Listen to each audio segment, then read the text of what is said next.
E essa resposta organizada é aquilo que é chamado Serviço Médico à Periferia.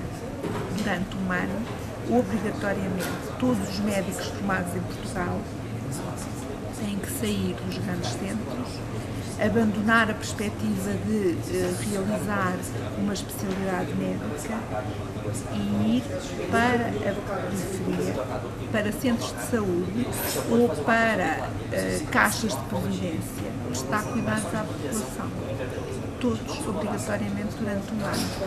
E com essa medida, o governo de então conseguiu realizar uma cobertura de praticamente 100% de toda a população.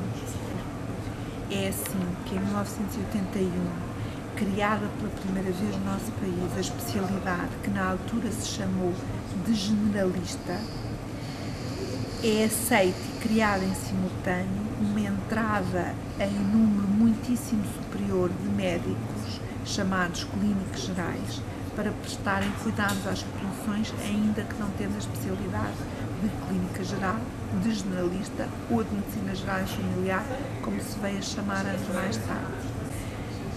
Tinham como promessa do Ministério da Saúde de então o acesso à formação especializada pelo menos 5 anos depois de terem entrado nessa carreira de clínicas gerais, naquilo que se chamou a formação específica em exercício, porque ao mesmo tempo que eram responsáveis pela prestação de cuidados de saúde às populações que lhes tinham sido destinadas, tiveram a oportunidade de aprofundar e treinar alguns aspectos específicos da nossa especialidade, reconhecidos já do ponto de vista teórico noutros países. E é em 81 que acontece o primeiro curso a entrar no internato de especialidade de medicina geral e familiar, por isso eu digo que tem quase 30 anos a especialidade no nosso país enquanto especialidade médica.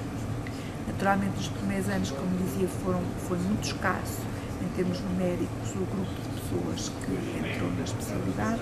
Nos primeiros anos, porque não havia tradição, não havia especialistas, eram os primeiros, de facto. Todo o internato era passado em meio hospitalar e também uma boa parte do tempo, um sexto do tempo, acompanhando a área de saúde pública, considerada também uma área importante e complementar. À medida que os anos foram passando e tendo-se formado especialistas desta área, foi possível considerar a hipótese dos jovens que iam entrar no internato fazerem uma parte da especialidade na sua própria área. E, portanto, alguns anos mais tarde, o internato passa a englobar o estágio de um ano nos centros de saúde, com os especialistas que, entretanto, tinham sido formados. E deixou de fazer sentido que fossem colocados médicos sem especialidade. Portanto, a formação específica em exercício acabou quando acabou a formação dos médicos que tinham sido colocados no terreno e deixou de haver necessidade de dar continuidade a esse procedimento. Portanto, há muitos anos, há mais de 20 anos, que a única via para a entrada na especialidade é a via do internato. Há 20 anos atrás, o número de vagas para entrada nas especialidades era superior ao número de candidatos e, nessa altura, as vagas não eram todas preenchidas. Tivemos rácios de preenchimento à volta dos 85%, 90%, mas tínhamos estabilidade. Eram preenchidas aqueles 85% ou aqueles 90%, mas os médicos que entravam ficavam. Com o decorrer do tempo, o Ministério da Saúde optou por outra política de abertura de vagas e fez coincidir o número de vagas para as diferentes especialidades com o número de candidatos. A partir desse momento, a taxa de ocupação é de praticamente 100%, mas a taxa de abandono é da ordem dos 15%.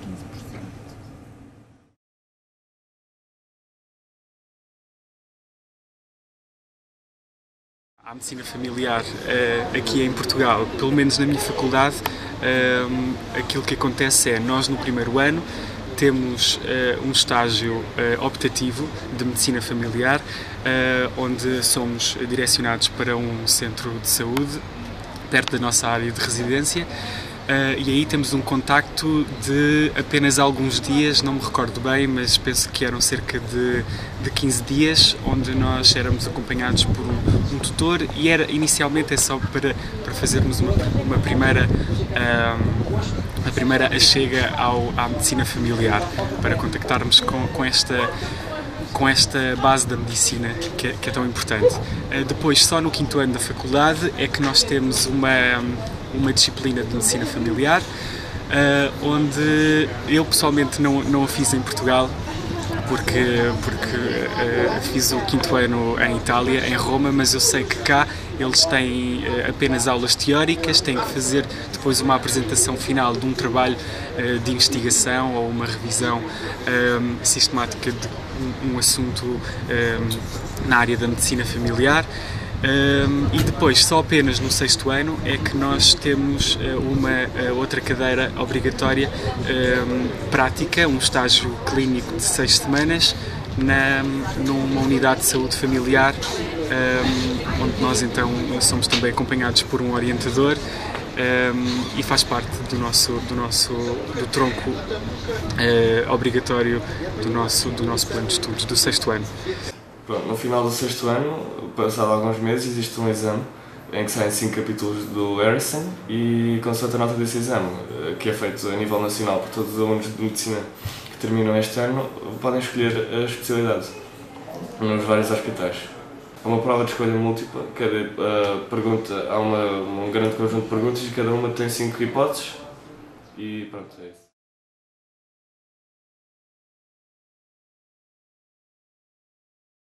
Estes movimentos estudantis em que fiz parte, de ter-me deparado com um documento que dizia que afinal o que a população precisava eram mesmo médicos de família, não é? Porque havia já demasiados especialistas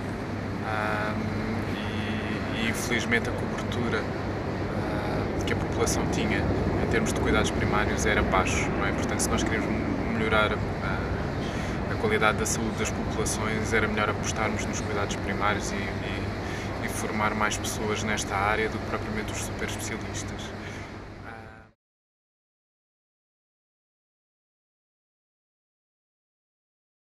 A pessoa durante 2 anos, após o curso, fazia o chamado internato geral, que era um rodízio, de várias rotações, medicina interna, obstetrícia, pediatria, cirurgia e medicina geral e familiar, que incluía também a componente de saúde pública. Tem sido decisiva a experiência que têm na medicina geral e familiar durante esse tempo, para depois escolherem a nossa especialidade como especialidade de futuro.